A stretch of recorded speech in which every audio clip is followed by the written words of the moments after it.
Success संगम में आपका स्वागत है। मैं यहाँ पे करवाता हूँ दृष्टि द विजन।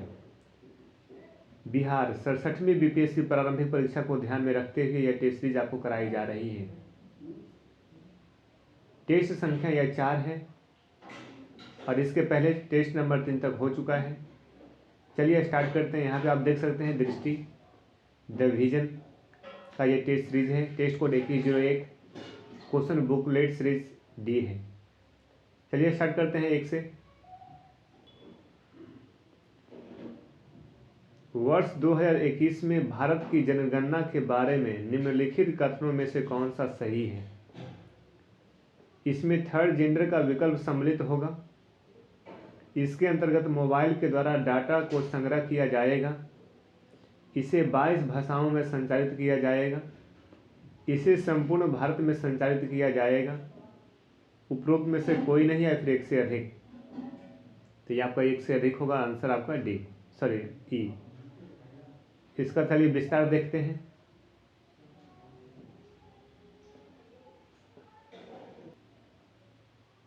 भारत की जनगणना 2021 जम्मू और कश्मीर, हिमाचल प्रदेश तथा उत्तराखंड राज्यों को छोड़कर शेष देश में 1 मार्च 2021 से शुरू होगी।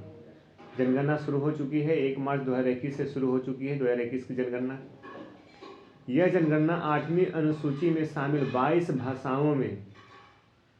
भाषाओं में से 18 भाषाओं और अंग्रेजी में आयोजित की जाएगी। 8वीं अनुसूची में 22 भाषा शामिल है। उसमें से 18 भाषा में ये आयोजित की गई है और अंग्रेजी भाषा में भी आयोजित की जाएगी। जबकि 2011 में हुई जनगणना में 22 अनुसूचित भाषाओं में से 16 भाषाओं का प्रयोग किया गया था। 2011 की जनगणना में 16 भाषाओं का प्रयोग किया गया था। 21 की जनगणना में 18 भाषाओं का प्रयोग किया जाएगा। अंग्रेजी भी इसमें सम्मिलित है। आगे देखिए। प्रक्रिया को सुचारू या कारगर बनाने के लिए जनगणना 2021 में एक कूट निर्देशिका भी शामिल की जाएगी। लैंगिक श्रेणी के अंतर्गत अन्य के विकल्प को थर्ड जेंडर से स्थापन किया जाएगा।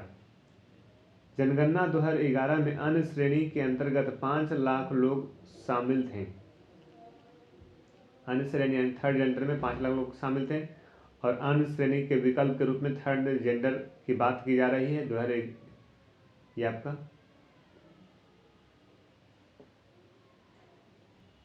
तो ये आपका 2021 की जनगणना में थर्ड जेंडर की बात की जा रही है। भारतीय जनगणना के 140 वर्षों के इतिहास में पहली बार प्रगणक द्वारा एक मोबाइल एप्लीकेशन के माध्यम से डेटा एकत्र करने का प्रस्ताव किया गया है और इसके लिए प्रोत्साहित राशि के रूप में उन्हें अतिरिक्त भुगतान प्राप्त होगा। जनगणना के आंकड़ों वर्ष 2024-25 तक उपलब्ध हो जाएंगे। ये जो आंकड़ा 2024-25 तक आ जाएगा, क्योंकि पूरी प्रक्रिया का संचालन डिजिटल रूप से किया जाएगा और डेटा क्रंचिंग की गति तेज होगी। 24-25 तक ये डाटा आपका मिल जाएगा 2021 की जनगणना की। भारत की पिछली जनगणना वर्ष 2011 में की गई थी। तब देश की आबादी जनसंख्या 121 करोड़ दर्ज हुई थी। भारतीय जनगणना विश्व के सबसे बड़े प्रशासनिक अभ्यासों में से एक है। तो ये जनगणना से रिलेटेड सारे यहाँ पे टॉपिक कंप्लीट होता है। वर्ष 2020-21 के लिए बिहार का कुल बजट अनुमान कितना है? बिहार का कुल बजट अनुमान तो 2021 के लिए आपका था 2,11,761 करोड़। तो ये 2021 की बजट की बात की गई थी।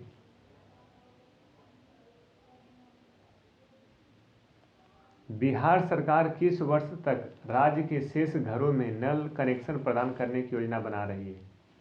नल कनेक्शन प्रदान करने की योजना किस वर्ष तक बना रही है? तो ये 2021 तक नल जल जो है ना, नल के साथ जल कनेक्शन प्रदान करने की योजना बनाई थी। बिहार बजट 2020-21 में सर्व शिक्षा अभियान के लिए कितना धन आवंटित किया गया है? सर्व शिक्षा अभियान के लिए कितना धन आवंटित किया गया है? तो 14,014 करोड़। प्रधानमंत्री ने निम्नलिखित में से किस राज्य में लगभग 900 करोड़ रुपये परिव्यय की पेट्रोलियम परियोजना का वर्चुअल उद्घाटन किया है? 900 करोड़ रुपये का व्यय की पेट्रोलियम परियोजना का वर्चुअल उद्घाटन किया है। तो ये बिहार के लिए।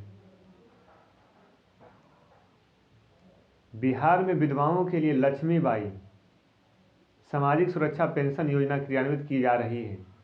योजना के तहत विधवा को कितनी मासिक पेंशन की प्रदान की जाएगी? 300 रुपया। योजना का क्या नाम है? लक्ष्मीबाई सामाजिक सुरक्षा पेंशन योजना। बिहार में किसके लिए है? तो विधवाओं के लिए। कितना रुपया? 300 रुपया। मासिक पेंशन 300 रुपया दी जाएगी विधवाओं को।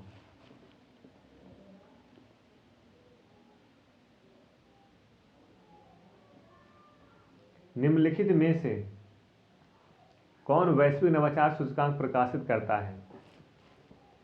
तो ये विश्व बौद्धिक संपदा संगठन, कार्नेल विश्वविद्यालय और इनसीड। आंसर इसका डी होगा। वैश्विक नवाचार सूचकांक प्रकाशित कौन करता है? इनसीड और विश्व बौद्धिक संपदा संगठन। चलिए इसको थोड़ा विस्तार से समझते हैं।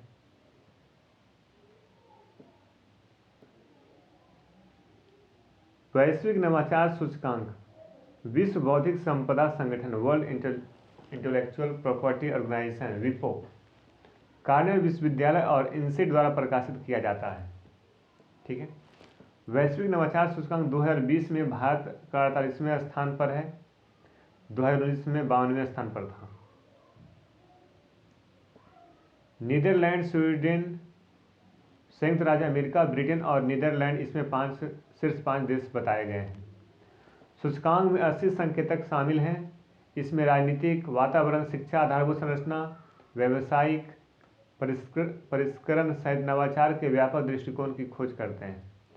वर्ष 2020 के लिए मुख्य विषय थीम क्या थी? Who will finance innovation. तो ये आपका हो गया। वर्ष 2011 की जनगणना के अनुसार प्रवासियों की सर्वाधिक जनसंख्या के लिए जिम्मेदार 2 राज्य कौन है? तो ये आपका उत्तर प्रदेश और बिहार। प्रवासी मजदूर यहीं से दिखाई पड़ते हैं। प्रधानमंत्री नरेंद्र मोदी ने निम्नलिखित संगठनों में से किसकी 75वीं वर्षगांठ के अवसर पर 75 रुपये मूल्य का स्मारक सिक्का जारी किया है? तो ये आपका हो जाएगा आंसर खाद्य और कृषि संगठन। तो मोदी ने किस संगठन की 75वीं वर्षगांठ थी? तो खाद्य और कृषि संगठन, FPO, इसके अवसर पर 75 रुपये का मूल्य का स्मारक सिक्का जारी किया है। नेक्स्ट देखिए, स्वतंत्रता पूर्व भारत में गरीबी रेखा का सबसे पहला अनुमान किसके द्वारा प्रस्तुत किया गया था? गरीबी रेखा का पहला अनुमान दादा भाई नौरोजी के द्वारा। आंसर ए हो गया। क्वेश्चन नंबर 11, निम्नलिखित में से 12वीं पंचवर्षीय योजना की अवधि क्या थी? तो 12वीं पंचवर्षीय योजना की अवधि क्या थी बताइए? 2012 से 17 था। 2012 से 17 12वीं पंचवर्षीय योजना की अवधि थी एवं अंतिम पंचवर्षीय योजना ये रही है। ठीक है। 12 के बाद ये 2 साल चला था, फिर उसके बाद इसको स्टॉप कर दिया गया था।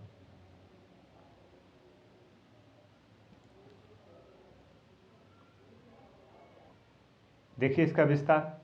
भारत सरकार की 12वीं पंचवर्षीय योजना 2012 से 17 तक चली। यह भारत की अंतिम पंचवर्षीय योजना भी थी। 12वीं पंचवर्षीय योजना पूरी तरह से समावेशी विकास पर केंद्रित थी। इसका थीम था तीव्र समावेशी और सतत विकास थे। याद रखिए, थीम इसका याद रखिए। 12वीं और अंतिम पंचवर्षीय योजना रही है, 12 से 17 तक के लिए थी ये। तीव्र और समावेशी एवं सतत विकास इसका थीम था।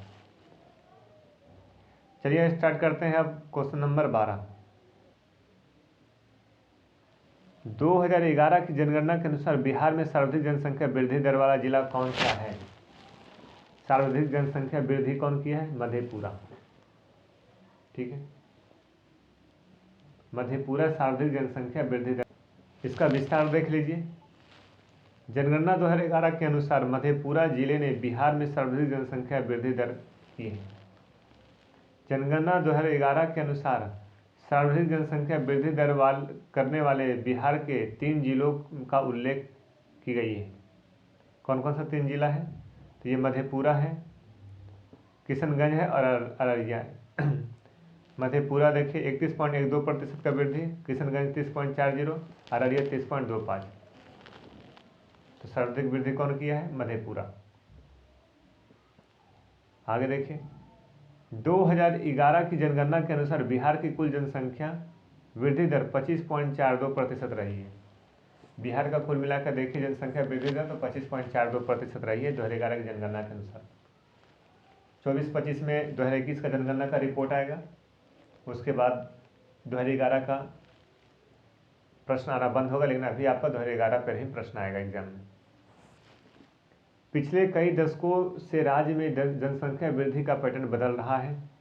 यह 1901 से 1921 के बीच अवधि में बहुत धीमी रहा था, लेकिन 2021 से 1951 तक इसमें धीरे धीरे वृद्धि हुई है।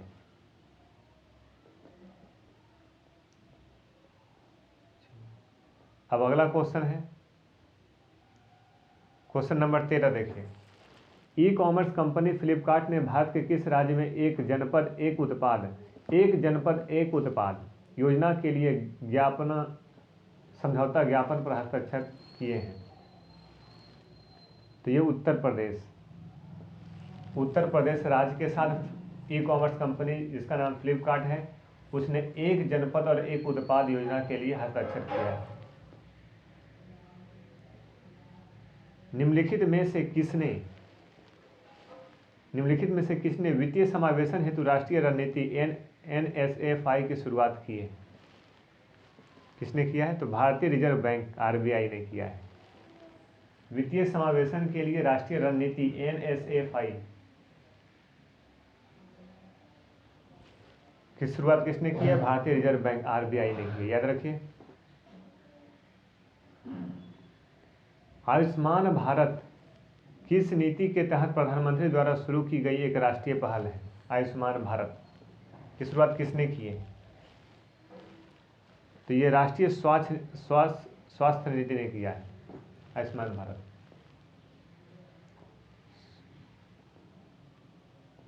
जनगणना 2011 के अनुसार बिहार की साक्षरता दर कितनी है? बिहार की साक्षरता दर 61.8% है। ठीक है, देखिए इसका विस्तार। बिहार की साक्षरता दर में एक ऊर्ध्वगामी प्रवृत्ति नजर आई है। जनगणना 2011 के अनुसार 61.80% इसकी साक्षरता थी। कुल जनसंख्या में पुरुषों की साक्षरता दर 71.20% है। महिलाओं की साक्षरता दर 51.50% है। ये दोनों को याद रखिए। बिहार की पुरुष जनसंख्या का साक्षरता दर 71.20% और महिलाएं साक्षरता दर 51.50% है। 2001 की जनगणना में बिहार की साक्षरता दर 47% थी, जिसमें पुरुष और महिलाओं साक्षरता 59.68 और 33.12% था। तो 2001 से तुलना करेंगे 2011 में, तो साक्षरता दर तो बढ़ा हुआ है। ठीक है, आगे देखिए। वास्तविक जनसंख्या में बिहार में साक्षरों की कुल जनसंख्या इतना है, और जिसमें पुरुष की संख्या दिया हुआ और महिलाओं की संख्या यहाँ पर दिया हुआ है। तो यहाँ पर आप देख सकते हैं कुल जनसंख्या साक्षर यानी जो पढ़े लिखे हैं उनकी संख्या कितना है साक्षर के? 52 करोड़ लगभग। ठीक है,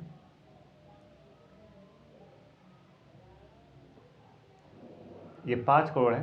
5,25,45,53, 3 करोड़ 16 लाख 8,023, ठीक है, इतना पुरुष है, और 2,89,530, सॉरी 2,08,09,530, इस प्रकार देख लीजिएगा।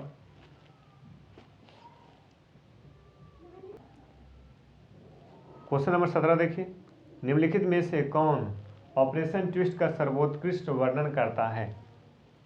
ऑपरेशन ट्विस्ट इंपॉर्टेंट क्वेश्चन है। गैर निष्पादित संपत्तियों के वर्गीकृत किए बिना ऋण का पुनर्गठन के लिए, ऋण अधिस्थगन के दौरान लगाए गए ब्याज की माफी के लिए। फिर आगे देखिए, खुला बाजार परिचालन में सरकारी प्रतिभूतियों की एक साथ खरीद और एवं बिक्री के लिए। और उसके बाद फिर अगला क्या बता रहा है? मौद्रिक नीति कार्रवाई और अर्थव्यवस्था में ऋण के प्रवाह को बढ़ाने के लिए। तो इसका आंसर होगा सी, ठीक है। ऑपरेशन ट्विस्ट, खुला बाजार परिचालन में सरकारी प्रतिभूतियों की एक साथ खरीद एवं बिक्री के लिए ऑपरेशन ट्विस्ट लाया गया था। इसका विस्तार देख लीजिए। ऑपरेशन ट्विस्ट के अंतर्गत केंद्रीय बैंक दीर्घ अवधि के सरकारी ऋण पत्रों को खरीदने के लिए अल्पकालिक प्रतिभूतियों की बिक्री को आय का उपयोग करता है, बिक्री से प्राप्त आय का उपयोग करता है, जिसमें लंबी अवधि के ऋण पत्रों एवं ब्याज दरों के निर्धारण में आसानी होती है। ऑपरेशन ट्विस्ट पहली बार 1961 में अमेरिकी डॉलर को मजबूत करने और अर्थव्यवस्था में नकदी प्रवाह को प्रोत्साहित करने के लिए लाया गया था। हाल ही में भारतीय संदर्भ में आरबीआई ने इस तरह के उपाय किए हैं। इसके तहत आरबीआई द्वारा खुला बाजार परिचालन ओपन मार्केट ऑपरेशन में 10,000 करोड़ रुपये की सरकारी प्रतिभूतियों की एक साथ खरीद एवं बिक्री की जाएगी। इसके अंतर्गत आरबीआई द्वारा दीर्घ अवधि की परिपक्वता वाले 2029 तक परिपक्व होने वाले खरीदे जाएंगे, और साथ ही कम अवधि की परिपक्वता वाले 2020 के परिपक्व होने वाले सरकारी बॉन्ड को बेच दिया जाएगा। जो 2029 तक जो बॉन्ड परिपक्व हो जाएगा उसको खरीद लिया जाएगा, और जो 2020 में कम परिपक्व है उसको बेच दिया जाएगा। यही ऑपरेशन ट्विस्ट। खुला बाजार परिचालन OMO धन की कुल मात्रा को विनियमित या केंद्रीय नियंत्रण करने के लिए मात्रात्मक मौद्रिक नीति उपकरणों में से एक है, जो केंद्रीय बैंकों द्वारा अर्थव्यवस्था में मुद्रा आपूर्ति को नियंत्रित करने के लिए नियोजित की गई है, ठीक है। क्वेश्चन नंबर 18 देखिए, समावेशी विकास सूचकांक कौन जारी करता है? समावेशी विकास सूचकांक कौन जारी करता है? संयुक्त राष्ट्र सुरक्षा परिषद, वित्तीय कार्रवाई बल, या फिर विश्व आर्थिक मंच, अंतर्राष्ट्रीय मुद्रा कोष? कौन जारी करता है बताइए? विश्व आर्थिक मंच। समावेशी विकास सूचकांक विश्व आर्थिक मंच जारी करता है। विस्तार देख लीजिए इसका। समावेशी विकास सूचकांक IDI विश्व आर्थिक मंच WEF द्वारा तैयार और जारी किया गया है। वर्ष 2018 संस्करण में भारत 74 उभरते देशों में से 62वें स्थान पर था, और G20 देशों के समूह में सबसे कम समावेशी देश में शामिल है भारत। वर्ष 2018 के संस्करण में भारत 74 उभरते देश, ठीक है, तो हो गया। IDI इस विचार पर आधारित है कि अधिकांश लोग अपने देश के विकास को GDP पर नहीं बल्कि अपने जीवन स्तर के आधार पर रखते हैं। सूचकांक के 3 मापदंड हैं: वृद्धि एवं विकास, समावेशी, अंतर्पीढ़ी साम्यता, स्थिरता के आधार पर असमानता का मापन। चलिए अब अगला क्वेश्चन 19 नंबर देखते हैं। किसान रेल को निम्नलिखित बजट में प्रस्तावित किया गया था कि किसान रेल किस बजट में लाया गया है? तो ये 2020-21 के बजट में किसान रेल लाया गया था। इंपॉर्टेंट यहाँ से बनता है क्वेश्चन। 2020-21 में किसान रेल लाया गया था। विस्तार देख लीजिए। बजट 2020-21 में भारतीय रेल और नागरिक उड्डयन मंत्रालय द्वारा किसान रेल और कृषि उड़ान क्रमशः शुरू करने का प्रस्ताव किया गया है। फिर आगे देखिए, इसका मुख्य उद्देश्य, किसान रेल का जो मुख्य उद्देश्य है, किसानों को शीघ्र खराब होने वाली वस्तुओं के लिए बिना बाधा वाली राष्ट्रीय शीत आपूर्ति श्रृंखला उपलब्ध कराना है। किसान का मुख्य उद्देश्य क्या है? किसानों को शीघ्र खराब होने वाली वस्तुओं के लिए बिना बाधा वाले राष्ट्रीय शीत आपूर्ति श्रृंखला उपलब्ध करवाना है, किसान रेल। ठीक है। क्वेश्चन नंबर 20 देखिए, स्फूर्ति योजना संबंधित है। स्फूर्ति योजना किससे संबंधित है? तो स्फूर्ति योजना संबंधित है पारंपरिक उद्योगों समूहों के विकास से। योग को बढ़ावा देने से, भारत को मोटापा मुक्त बनाने से, आयुष औषधियों को बढ़ावा देने से नहीं, ये आपका समझ पारंपरिक उद्योगों के समूह के विकास से संबंधित है स्फूर्ति योजना। 21 देख लीजिए, किसान रेल और कृषि उड़ान शुरू करने का उद्देश्य क्या था? तो अभी हुआ था किसान रेल और कृषि उड़ान का शुरू करने का उद्देश्य, अभी इसका हम विस्तार देखे थे। बताइए इसका आंसर क्या होगा 21 का? रेल और हवाई जहाज के माध्यम से किसानों को सस्ती यात्रा सुविधा प्रदान करना नहीं, खराब होने वाली वस्तुओं के लिए एवं निर्बाध राष्ट्रीय शीत आपूर्ति श्रृंखला प्रदान करना है, यही था आंसर। तो बी हो गया। अब नेक्स्ट क्वेश्चन देखिए, क्वेश्चन नंबर 22, समावेशी विकास के संदर्भ में निम्नलिखित कथनों पर विचार कीजिए। उद्योगों का बेहतर वितरण, समावेशी विकास यानी सबका साथ सबका विकास होना चाहिए। उद्योगों के बेहतर वितरण, व्यवसायिक रोजगार में वृद्धि, कृषि क्षेत्र में क्रमिक बदलाव, कौशल विकास, निर्माण के अवसर का सृजन करना, ये सारा जो संदर्भ है सामाजिक विकास से संबंधित है। इसका आंसर ई हो गया। भारत में बैंकों का पहला राष्ट्रीयकरण कब हुआ? पहला राष्ट्रीयकरण कब हुआ? बहुत ही अच्छा क्वेश्चन है और प्रचलित क्वेश्चन है, बनाइए। इसका होगा आंसर 69 में, 1969 में राष्ट्रीयकरण हुआ था, पहला राष्ट्रीयकरण। ठीक है। विस्तार देखिए, भारत में 19 जुलाई 1969 को बैंकों का पहला राष्ट्रीयकरण हुआ, जिसमें 14 प्रमुख निजी वाणिज्यिक बैंकों को राष्ट्रीयकरण किया गया था। 14 बैंक का राष्ट्रीयकृत कर दिया गया था। 14 बैंक द्वारा देश के 70% जमा को नियंत्रित किया जाता था। वहीं वर्ष 1980 में 6 अन्य बैंकों का राष्ट्रीयकरण किया गया था। भारत का पहला राष्ट्रीयकृत bank imperial bank of India था। ये भी याद रखिए, इंपीरियल बैंक ऑफ इंडिया पहला राष्ट्रीयकृत बैंक था भारत का, जिससे भारतीय स्टेट बैंक के रूप में जुलाई 1955 में एसबीआई अधिनियम 1955 के माध्यम से अधिनियमित किया गया था। ये जो इंपीरियल बैंक ऑफ इंडिया है, इसी को बदल करके जो अधिनियम 1955 का आया था, एसबीआई अधिनियम 1955 के माध्यम से इसका एसबीआई नाम रखा गया था, भारतीय स्टेट बैंक। तो जो एसबीआई है, जो पहले क्या था, bank imperial bank of India था, और ये पहला भारतीय राष्ट्रीयकृत बैंक है। 1969 में 14 बैंकों का राष्ट्रीयकरण हुआ था, 19 जुलाई 1969 का दिन याद रखिए। ठीक है। अब अगला क्वेश्चन देखिए, एक मौलिक कर जिसे किसी नियोक्ता को अपने कर्मचारियों को दिए जाने वाले लाभों के बदले में देना होता है, वह मौलिक कर, तो वह अनुषंगी लाभ कर। अनुषंगी लाभ कर जो है एक मौलिक कर है, जिसे किसी नियोक्ता को अपने कर्मचारियों को दिए जाने वाले लाभों के बदले में देना होता है। समझते हैं इसका विस्तार। अनुषंगी लाभ कर एफबीटी एक मौलिक कर है, जिसे किसी नियोक्ता को अपने कर्मचारियों को दिए जाने वाले लाभों के बदले में देना होता है। ठीक है। किसी नियोक्ता को अपने कर्मचारियों को दिए जाने वाले लाभों के बदले में देना होता है, कर्मचारी देगा नियोक्ता को। यह कर परिहार लाभों पर व्यापक रूप से कर लगाने का प्रयास था।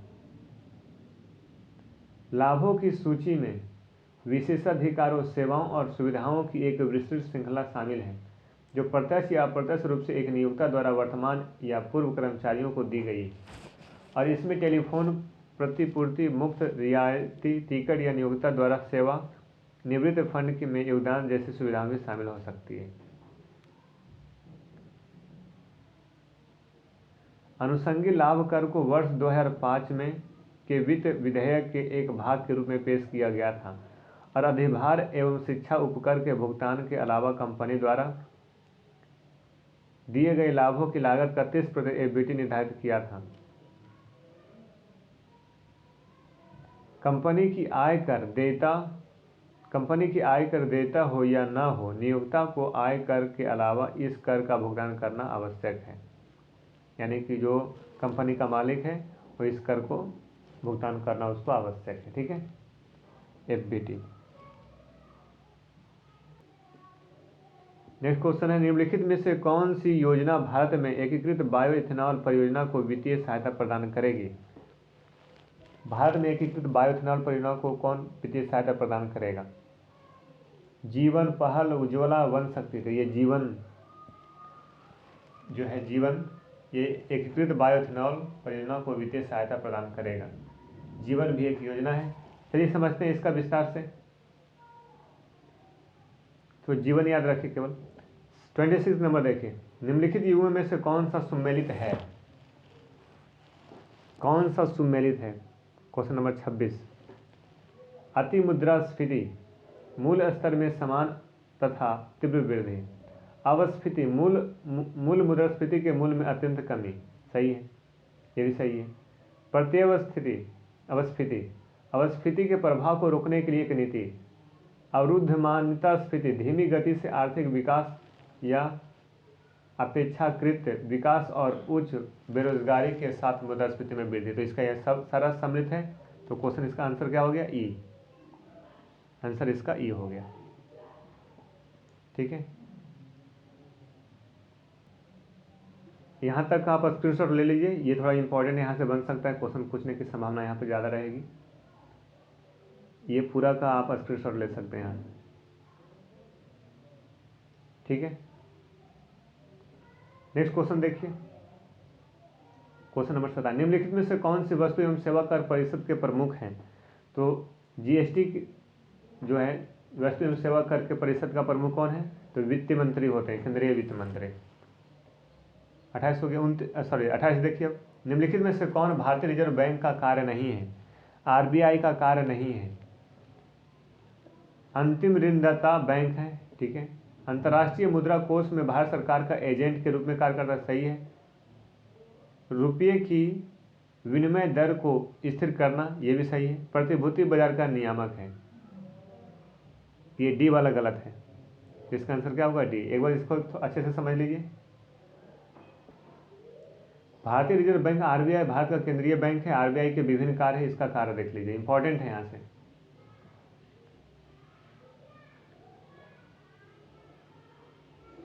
यह 1 रुपये के मुद्रा और सिक्कों जो कि वित्त मंत्रालय द्वारा नोट पर वित्त सचिव के हस्ताक्षर के साथ जारी किए जाते हैं के अलावा अन्य मुद्रा और सिक्कों को जारी करने वाली एजेंसी है। यानी कि 1 रुपये का जो मुद्रा है, नोट है और सिक्का को छोड़ करके, ठीक है, जितने सारे मुद्रा है 1 रुपया और सिक्का को छोड़ करके इन सारे को कौन जारी करता है? वो RBI जारी करता है। और 1 रुपये का सिक्का और मुद्रा, सिक्का और मुद्रा, 1 रुपये का सिक्का नहीं, जितने सारे सिक्के हैं और मुद्रा, 1 रुपये का मुद्रा कौन जारी करता है? वित्त मंत्रालय द्वारा जारी किया जाता है। उस पर किसका हस्ताक्षर रहता है? वित्त सचिव का हस्ताक्षर रहता है 1 रुपये का सिक्का, 1 रुपये का मुद्रा और सिक्कों पर।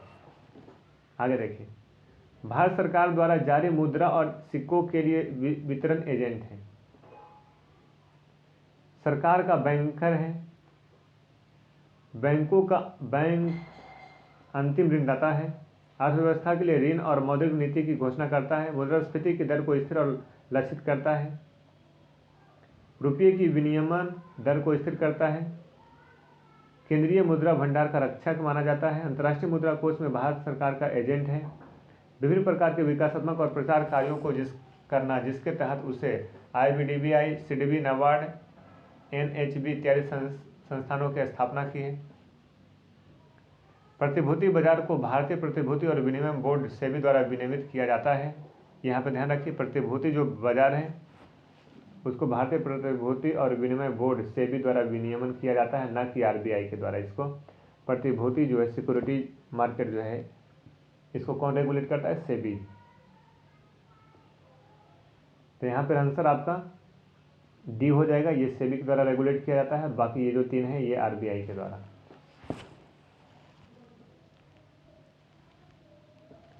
उनतीस नंबर देखिए, निम्नलिखित में से कौन सा उदाहरण गिग इकोनॉमी के परिदृश्य को सर्वोत्कृष्ट वर्णन करता है? गिग इकोनॉमी कंपनी के वेतन पर काम करने वाले, ऑप्शन ए देखिए, कंपनी के वेतन पर काम करने वाले जोमैटो के पूर्णकालिक कर्मचारी, एक प्रकाशन गृह से जुड़े फ्रीलांस कॉर्पोरेट, सरकारी कर्मचारी के रूप में कार्य करने वाले परिवार की 3 से अधिक पीढ़ियां, देश के 90% से अधिक धन रखने वाले लोगों का समूह। इसका आंसर बी दे रहा है, बी इसका आंसर होगा। इसको आप देख लीजिए, गिग इकोनॉमी क्या होता है, गिग इकोनॉमी को सर्च करके आप समझिए, ठीक है। 30 नंबर देखिए, वर्ष 2020-21 बजट के अनुसार सकल घरेलू उत्पाद के मामले में भारत की रैंकिंग क्या है? तो भारत की रैंकिंग 5वीं है। इस वीडियो में इतना ही, मिलते हैं अब अगले वीडियो में। तब तक वीडियो को आप 2 से 3 बार देखिए, समझिए, और अगला जो वीडियो आएगा उसमें 30 यानी 31 से शुरू करके हम 60 तक चलेंगे, और इस वीडियो में 1 से 30 तक करा दी गई है। PDF इत्यादि विशेष मटेरियल के लिए आप मुझे हमारे टेलीग्राम चैनल को ज्वाइन कर सकते हैं, लिंक डिस्क्रिप्शन में दे दिए हैं। Okay bye, thank you.